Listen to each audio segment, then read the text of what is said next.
জুতোটা ভালো করে পালিশ কর। এটার দাম কত? 20 টাকা।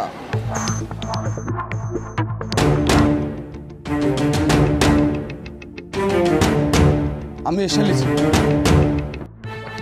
এই যে চাচা, আপনাকে কত খুঁজবো বলেন তো? কে তুমি?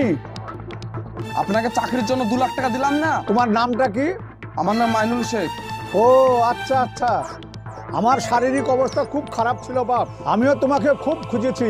এই নাও তোমার চাকরির অ্যাপয়েন্টমেন্ট। হ্যাঁ, আমি তোমার বাড়িতে যেতাম, কিন্তু একটু আমার অসুবিধার জন্য আমি যেতে পারিনি বাপ। তোমার অ্যাপয়েন্টমেন্ট অনেকদিন আগেই চলে এসেছে। হ্যাঁ, আগামী কাল তুমি ভাগীরথী এক্সপ্রেস ধরে তুমি কলকাতায় চলে যাবে। বিকাশ ভবনের পাশে আমাদের হেড অফিস আছে। অশোক বাবুকে এই অ্যাপয়েন্টমেন্টটা দেখাবা। দেখানোর পর আগামী পরশুদিন তুমি এই চাকরিতে জয়েন করবা, ঠিক আছে? জয়েন করার পর তুমি খুশি মনে আমাকে মিষ্টি খাইও, ঠিক আছে? আরে চাচা, আপনাকে মিষ্টি কেন, আপনাকে অনেক কিছু খাওয়াবো। আমি তো আশায় ছেড়ে দিয়েছিলাম যে আমার চাকরি হবে। আরে না না, আমি আছি, চাকরি কনফার্ম। আচ্ছা ঠিক আছে, তুমি বাড়ি যাও। ইয়েস।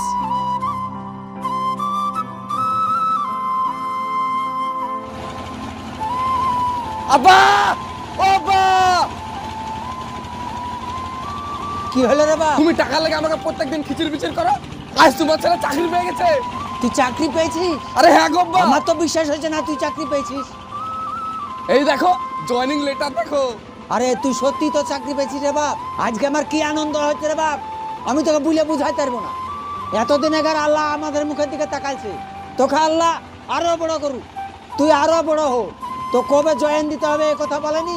হ্যাঁ, পরশুদিনই তোমার কলকাতায় যেতে বলেছে। পরশুদিনকে? হ্যাঁ। তুই কালই চলে যা। হ্যাঁ, শুভ কাজে দেরি করে লাভ নাই, কালই চলে যাবো। হ্যাঁ, কালই চলে যা। তো কিছু টাকা পয়সা তো লাগতো।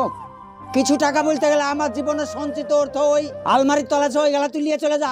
আচ্ছা ঠিক আছে, আমি ব্যাগপত্র গেলা গুছিয়ে গিয়ে, বুঝলে? হ্যাঁ, তুই গুছিয়ে চলে যা। দরকার ওখানটা আমি একদিন থাকবো। হ্যাঁ, তাই থাকিস। আচ্ছা তাড়াতাড়ি যা, আমার মাথা থেকে টেনশনটা কমবে। Mahara Terminal to Srinagar Superfast Express is arriving shortly on আচ্ছা কাকা, এই অ্যাড্রেসটা চেনেন আবার? হ্যাঁ, চিনি চিনি চিনি, উঠে বসে।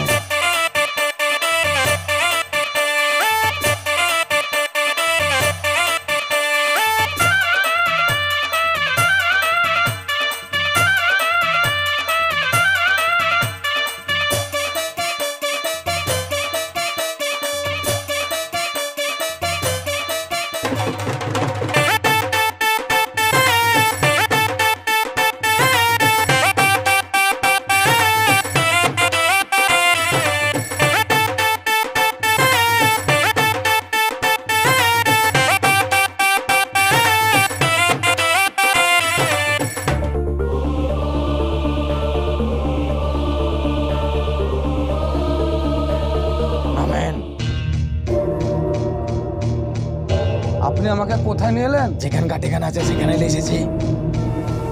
আরে এই জায়গাটা দেখে তো পুরো গোডওয়ান মনে হচ্ছে। আরে আপনাকে অফিসে নিয়ে যাওয়ার কথা হয়েছিল, এটা দেখে তো মনে হচ্ছে না অফিসটা। আপনি যে ঠিকানা দিয়েছেন আমি সেই ঠিকানায় নিয়ে এসেছি, আমার ভাড়া দেন। আরে আশ্চর্যজনক তো, আপনারা শহরের লোক সব এরকমই নাকি?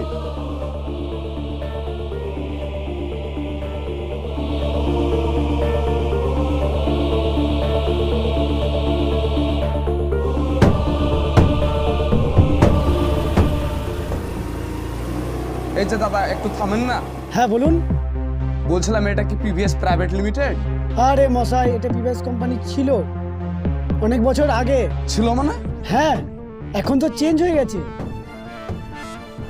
এখন ওটা কোথায় আছে? হ্যাঁ, এখন ওটা তো আপনার ধর্মতলা যেতে হবে, ওখান থেকে রিক্সা ধরতে হবে, দিয়ে ডান দিক গিয়ে বাঁ দিক গিয়ে সোজা একটা গলি আছে, সেখানে গিয়ে আপনার অফিস। আপনি আমাকে কি বললেন আমি কিছু বুঝতেই পারলাম না। আমি অনেক দূর থেকে এসেছি, গ্রাম থেকে এসেছি জানেন। কোথায় বাড়ি আপনার? আমার বাড়ি মুর্শিদাবাদ। আরে মশাই, আপনাকে কি ঠিকানা দেয়নি? ঠিকানা দিয়েছে, আমি একটা রিক্সা ধরেছিলাম, তো রিক্সাওয়ালা তো আমাকে এই ঠিকানায় নামিয়ে দিল। যাত্রার সাথে আসলে হবে, দেখেন খুঁজতে খুঁজতে যান।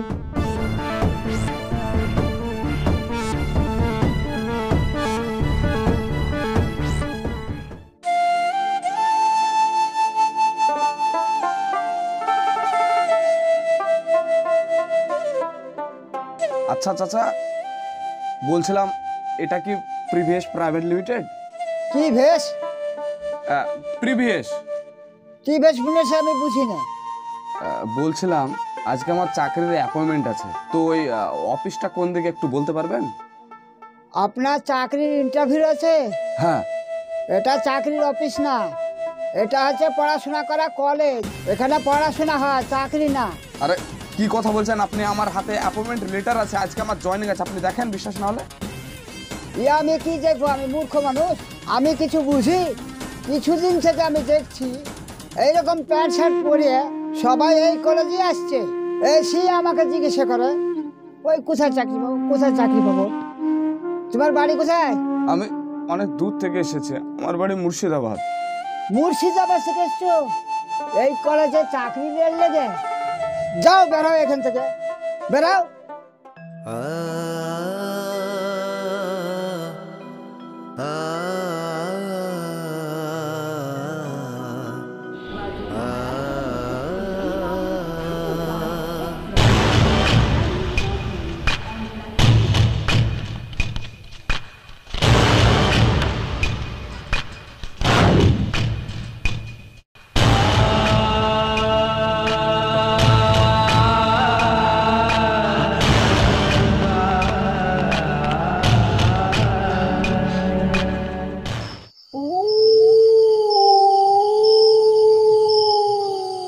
ওই ওই শোন,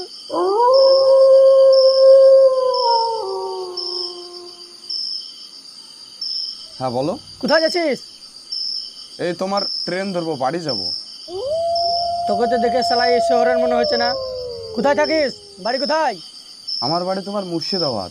আমি এই শহরে একটা চাকরির জন্য এসেছি, জানো আমার সাথে খুব বড় অন্যায় হয়েছে, ফ্রড হয়েছে জানো। খুব ভালো হয়েছে। সুটকেস, মানি ব্যাগ, মোবাইল টোবাইল যা আছে এদেরকে দে দে, টুকটুক করে আগে চল যা। আমার সাথে আর কি মারছো নাকি তুমি? শালা তুই কি আমার ছোটবেলাকার বন্ধু নাকি যে তোর সাথে আমি আর কি মারবো? যেটা বলছি সেটা কর। এইভাবে স্টেশনের পাশে বসে মদ খাচ্ছো দেখবা, এক্ষুনি পুলিশকে ফোন করো, পুলিশ এসে থানায় ধরে লেগে থানায় গিয়ে 3rd ডিগ্রি দেবে। শালা দেখবি এক্ষুনি গলায় ভুচালি ভরে না, গলায় এদিক ওদিক করে ছেড়ে দেবো। ঠিক আছে ঠিক আছে ভাই, তোমার যা খুশি হও। এই বার করতো, চুপচাপ একটা কথা বলবি না। চল ফোট এখান থেকে। আরে আমার আধার কার্ডটা তো দাও ভাই। আধার কার্ড নিবি? তুই বেঁচে আছিস ওই তোর বাপের ভাগ্য ভালো রে। চুপচাপ এখান থেকে চলে যা, না হলে কাল সকালবেলায় খবরের কাগজে হেডলাইন হয়ে যাবে যে স্টেশনে একটা মার্ডার হয়ে গেছে। চল ফোট এখান থেকে যা। এই শুন, তোর জ্যাকেটটা আমার খুব ভালো লাগছে, জ্যাকেটটা দে তো। আরে কি করছো গো? এবার যা তুই। আরে যা না বে।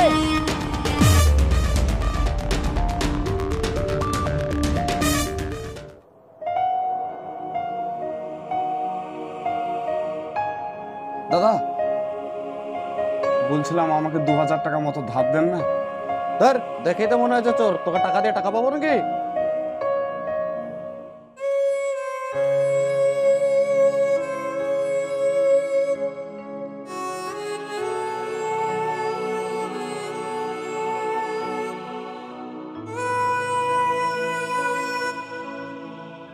এই যে ভাই, তোমার কাছে 2000 টাকা মতো ধার হবে, আমি বাড়ি গিয়ে দিয়ে দেবো তোমাকে। তোমার ড্রেস পোশাক দেখে তো তোমার ভিখারি মনে হচ্ছে না? এত হাট্টা খাট্টা ছেলে, খেটে খেতে পারো না, টাকা ভিক্ষে করে বেড়াছো? তুমি ভুল ভাবছো ভাই, আমি ভিখারি না, আমি এখানে চাকরির জন্য এসেছিলাম। আমার সব কিছু লুটপাট হয়ে গেছে, আমার কাছে কিছু টাকা নাই, আমাকে 2000 টাকা ধার দেন, বাড়ি গিয়ে আপনাকে দিয়ে দেবো। বাড়ি কোথায় তোমার? আমার বাড়ি মুর্শিদাবাদে। অত পাকা মির্জাফরের দেশ, তুমি ওই দেশের বলি তোমার সাথে ওরকম হয়েছে, বুঝতে পারলা? যাও না ভাই, দুদিন ধরে কিছু খায়ও নি, বেকার ঘুরে বেড়াচ্ছি।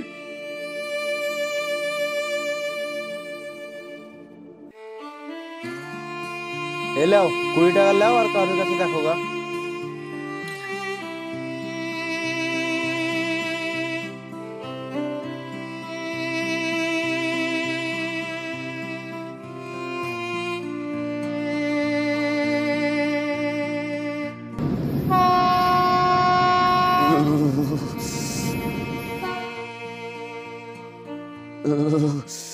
কি গো ভাই, এই ভোরবেলা এখানে বসে ঠান্ডাতে হাইলছো, তোমার কি ঘর বাড়ি নাই? তোমার বাড়ি কোথায়? আমার বাড়ি ভাই মুর্শিদাবাদ। মুর্শিদাবাদে বাড়ি, তো এই স্টেশনে বসে তুমি ঠান্ডাতে হাইলছো, ব্যাপারটা কি? আর বলো না, আজ প্রায় 4 দিন হয়ে গেল আমি এখানে এসেছি। আমার টাকা পয়সা মোবাইল টোবাইল সব চিন্তাই করলিয়েছে। এখন যে আমি বাড়ি যাবো, বাড়ি যাওয়ারও টাকা নাই, বাড়িতে ফোন করবো ফোনও নাই। তোমার মোবাইলটা একটু দাও না, ফোন করে। না না ভাই, আমি মোবাইল দিতে পারবো না। এরকম ভাবেই তোমার মতন একটা ছেলেকে আমি মোবাইল দিয়েছিলাম, দিয়ে ওই সাইডে কথা বলছে বলে আমার মোবাইলটাই পালিয়ে গেছে, জানো? একটু বিশ্বাস করো ভাই, তুমি আমার সামনে দাঁড়িয়ে থাকো, আমি কথা দিলাম আমি একটাই ফোন করবো। না না ভাই, তোমাকে দেখে ভদ্র মানুষটা আমার মনে হয়েছে না। বিশ্বাস করো, তোমার কাছে আমি হাত জোড় করছি, একটা ফোন করতে দাও। কি করব? ঠিক আছে, লাও, তাড়াতাড়ি কথা বলবা।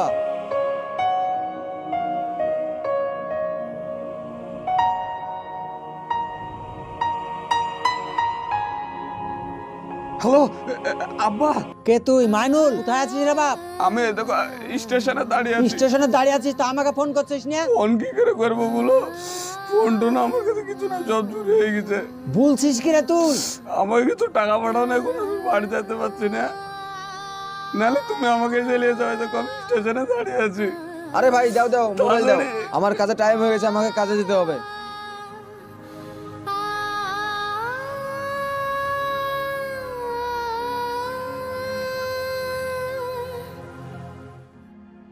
বর্তমান সমাজের আমরা হচ্ছে শিক্ষিত বোকা, আমাদের ক্ষতি হবে জেনেও আমরা লোভে পড়ে ফাঁদে পা রাখি। এই রকম ঘটনা গ্রামের অনেক ছেলেমেয়ের সঙ্গে হয়েছে এবং তারই একটা ঘটনা আপনাদের সামনে প্রেজেন্ট করলাম। তাই আপনাদের বলছি, যারা চাকরির নামে ধান্দা শুরু করেছে, এই সব লোকজনের হাত থেকে নিজেকে একটু বাঁচিয়ে রাখবেন এবং বর্তমান যুগে একটু স্মার্ট হবেন। সো ভালো থাকবেন, সুস্থ থাকবেন, দেখা হচ্ছে আপনাদের সঙ্গে আবার নেক্সট ভিডিওতে।